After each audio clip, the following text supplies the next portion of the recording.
Hello friends, नमस्कार। कैसे हैं आप? मैं हूं राणा प्रताप। मित्रों, आपके अपने YouTube channel RRP online education में आप सभी का हार्दिक दिल से स्वागत है। मित्रों, अभी तक आपने अपने इस चैनल आरआरपी ऑनलाइन एजुकेशन को सब्सक्राइब नहीं किया है तो अवश्य ही सब्सक्राइब कर लें और बेल आइकन को दबाना ना भूलें, जिससे कि आप लोगों के लिए आने वाली सभी वीडियो की नोटिफिकेशन प्राप्त हो सके। मित्रों, आज का हमारा विषय है अल्प प्राण, महाप्राण, घोष, अघोष। ठीक है मित्रों, आज हम इस टॉपिक के बारे में अध्ययन करेंगे। मित्रों, यह टॉपिक किसी भी प्रतियोगी परीक्षा की दृष्टि से बहुत ही उपयोगी है। इस टॉपिक से कम 2 या 3 नंबर के क्वेश्चन अवश्य ही पूछ लिए जाते हैं। तो आइए देखते हैं अल्प प्राण, महाप्राण, घोष और अघोष को। तो सर्वप्रथम हम अल्प प्राण और महाप्राण के बारे में जानने का प्रयास करते हैं। तो वाय प्रयत्न के आधार पर संपूर्ण व्यंजनों को 2 भागों में विभाजित किया गया है, अल्प प्राण एवं महाप्राण। किसके आधार पर दोस्तों? वाय प्रयत्न के आधार पर संपूर्ण जो व्यंजन है उनको 2 भागों में बांटा गया है, अल्प प्राण एवं महाप्राण। ठीक है, आइए अब आगे चलते हैं और देखते हैं अल्प प्राण को। तो अल्प का मतलब होता है दोस्तों कम या थोड़ा थोड़ा, और प्राण का मतलब होता है सांस या हवा। प्राण का मतलब होता है सांस या हवा।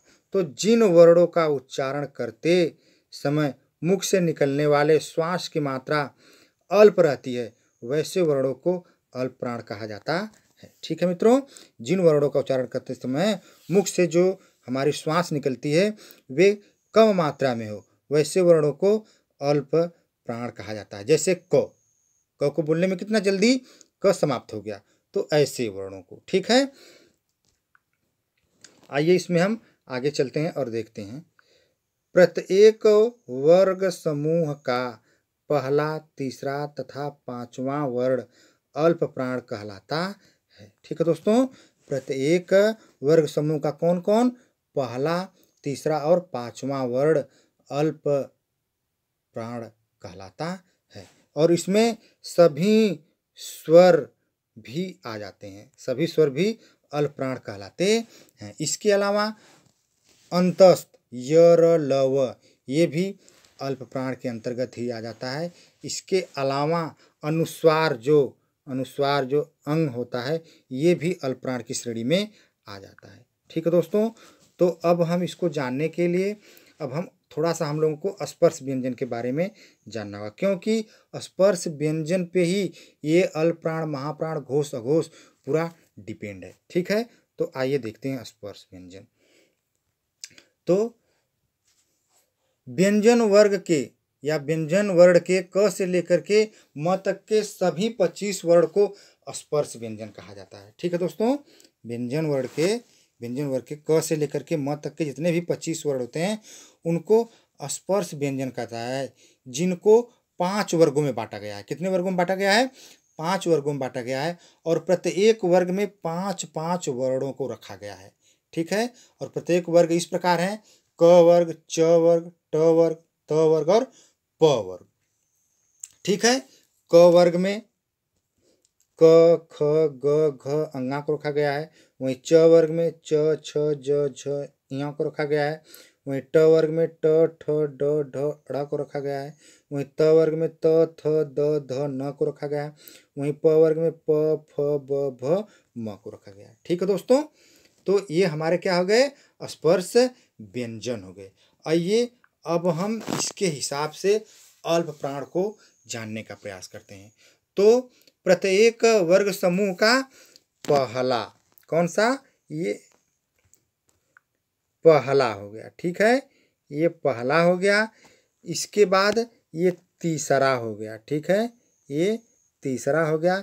इसके बाद 5वां, ये 5वां हो गया। ठीक है, इनको क्या कहा जाता है? अल्प प्राण कहा जाता है। इनको क्या कहा जाता है? अल्प प्राण कहा जाता है। ठीक है, इसके अलावा भी इसमें क्या क्या होते हैं? सभी स्वर आ जाते हैं। इसके अलावा अंतस्थ व्यंजन यर, लव आ जाता है, यर, लव, और अनुस्वार अंग भी इसके अंतर्गत आता है। इस तरह से दोस्तों इसकी संख्या कितनी हो जाती है? अल्प प्राण की संख्या कितनी हो जाती है? 31 हो जाती है। कितनी हो जाती है? 31 हो जाती है। इसको दोस्तों समझने के लिए आप इस तरह से भी दे सकते हैं। जैसे कि प्रत्येक वर्ग का पहला, तो पहला का मतलब यहाँ पे आप क्या कर देंगे, 1 कर दीजिए। तीसरा आप यहाँ पे आप 3 कर दीजिए और पांचवा यहाँ पे 5 कर दीजिए। ठीक है, इसको आप 135 से भी 135 को याद करके आप अल्प प्राण को आसानी से याद कर सकते हैं। इसके बाद आप स्वर को याद कर लीजिए, अंतस्थ व्यंजन और अनुस्वार। इस तरह से आपका अल्प प्राण कंप्लीट हो जाएगा। ठीक है, तो इसको ट्रिक मान लीजिए, या कुछ भी आपको जो सुविधा हो उस हिसाब से इसको आप कह सकते हैं। तो इसको कितना 135 से संबोधित कर सकते हैं। ठीक है, तो आइए अब आगे चलते हैं और देखते हैं महाप्राण को।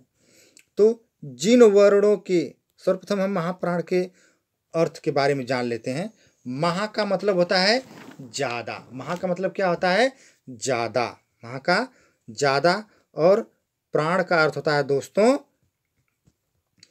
हवा या सांस। महा का मतलब होता है ज्यादा, प्राण का मतलब हवा या सांस। तो जिन वर्णों के उच्चारण में हवा की अधिक मात्रा अधिक शक्ति के साथ बाहर आती है उन्हें महाप्राण कहा जाता है। आइए टॉपिक पे देखते हैं।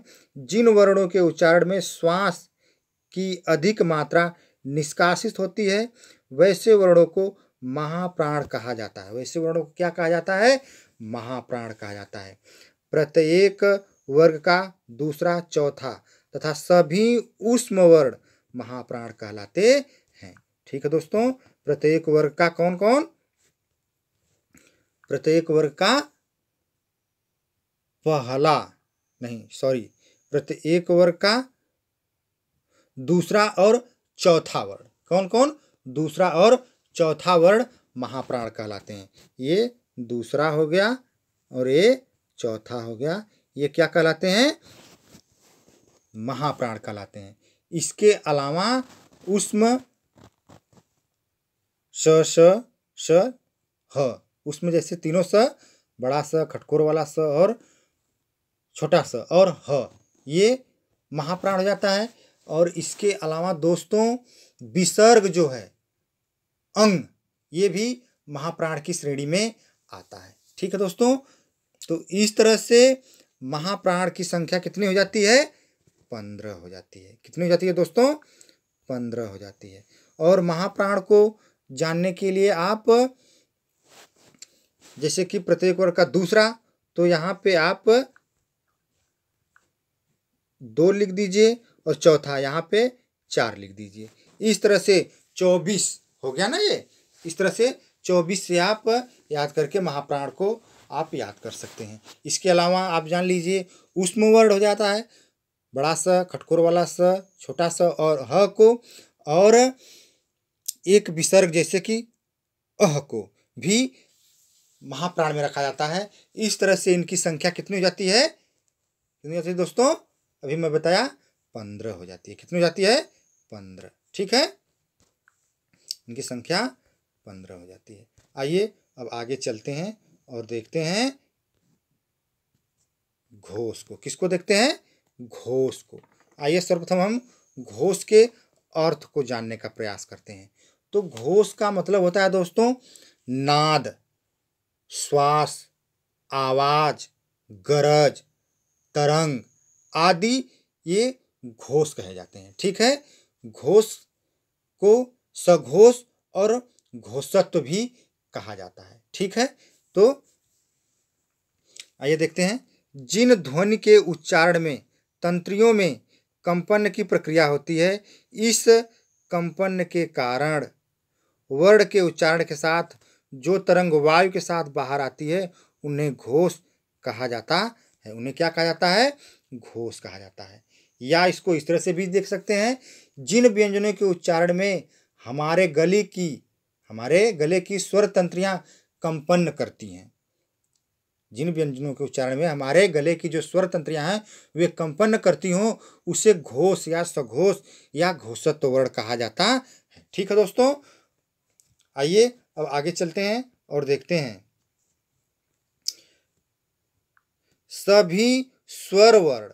इसके अंतर्गत सभी स्वर वर्ण जैसे कि अ, आ, छोटी, बड़ी, छोटाऊ, बड़ाऊ, री, ए, ओ, औ इनको रखा जाता है घोष के अंतर्गत। और इसके अलावा प्रत्येक व्यंजन वर्ण का तीसरा, चौथा, पांचवा वर्ण तथा अंतस्थ वर्ण यर, लव और ऊष्म वर्ण ह को सघोष कहते हैं। ठीक है, कौन कौन से? प्रत्येक वर्ग का तीसरा, चौथा और पांचवा वर्ण, सभी स्वर और अंतस्थ वर्ण यर, लव और ह को, ठीक है दोस्तों, घोष कहा जाता है। तो आइए अब हम वर्ग के हिसाब से देखते हैं। प्रत्येक वर्ग का तीसरा, चौथा और पांचवा, तो यहां से हो गया तीसरा, चौथा और ये पांचवा, ये क्या हो गए? ये घोष हो गए। ठीक है दोस्तों, ये क्या हो गए? घोष हो गए। इनको आप इस तरह से भी कर सकते हैं, 3, 4 और 5, 345 से आप लिख लीजिए 345, और उसके हिसाब से आपको घोष याद करने में बहुत आसानी हो जाएगी। ठीक है, तो इसको थोड़ा सा मैं एक बार और बता दे रहा हूँ। मुझे बार बार मैं इसलिए दोस्तों बता रहा हूँ ताकि आपको ये सारी बातें कंठस्थ हो जाएं। ठीक है, तो इसमें सभी स्वर वर्ण, सभी स्वर वर्ण अ, आ, ई, उ, री, ए, ओ, आ जाते हैं। इसके अलावा प्रत्येक वर्ण समूह का तीसरा, चौथा और पांचवा वर्ण, इसके अलावा अंतस्थ वर्ण, ये सब आ जाते हैं। ठीक है, और इनकी संख्या कितनी होती है मित्रों? इनकी संख्या 31 हो जाती है। कितनी हो जाती है? 31 हो जाती है। ठीक है, आइए अब आगे चलते हैं और देखते हैं अघोष को। किसको देखते हैं दोस्तों? अघोष को। ठीक है, तो आइए अघोष को देखते हैं। अघोष अर्थात जिनके उच्चारण में कोई घोष, घोष का मतलब नाद, आवाज, श्वास, गरज, तरंग आदि न हो, ठीक है, उसे अघोष कहते हैं। तो आइए देखते हैं, जिन ध्वनियों के उच्चारण में स्वर तंत्रियां दूर दूर रहती हैं तथा वायु स्वर तंत्रियों के बिना कंपन के बाहर निकलती हैं, उन्हें अघोष वर्ण कहा जाता है। उन्हें क्या कहा जाता है? अघोष वर्ण कहा जाता है। या इसको इस तरह से भी देख सकते हैं, जिन वर्णों के उच्चारण में नाद की जगह अर्थात आवाज, श्वास की जगह केवल श्वास का उपयोग होता है, उन्हें अघोष वर्ण कहते हैं। ठीक है दोस्तों, उन्हें क्या कहते हैं? अघोष वर्ण कहते हैं।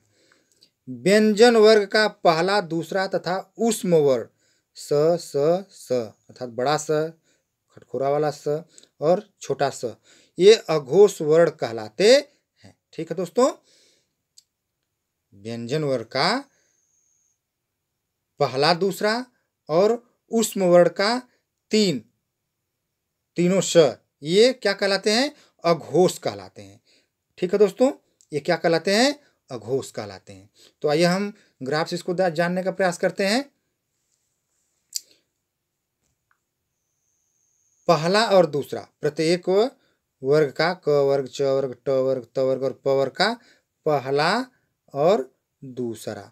ठीक है, ये तो इसको जानने के लिए आप अघोष को 1 और 2 से भी आप 1, 2, 12 याद करके आप अघोष के शब्दों को जान सकते हैं। ठीक है, और इसके अलावा इसमें क्या है? ऊष्म वर्ण श, श और स, ख और स। ठीक है,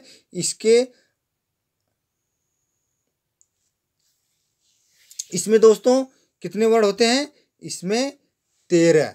इनकी संख्या कितनी हो जाती है? 13 हो जाती है। इनकी संख्या 13 हो जाती है।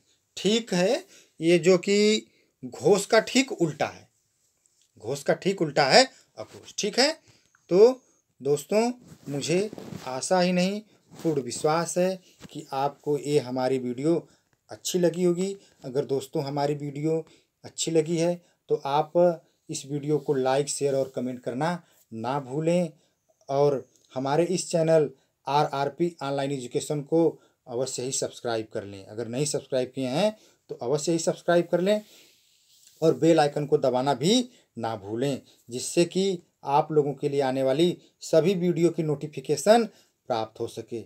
इसी के साथ दोस्तों, अगली वीडियो तक हम आपसे इजाज़त चाहते हैं। तब तक के लिए नमस्कार, जय हिंद।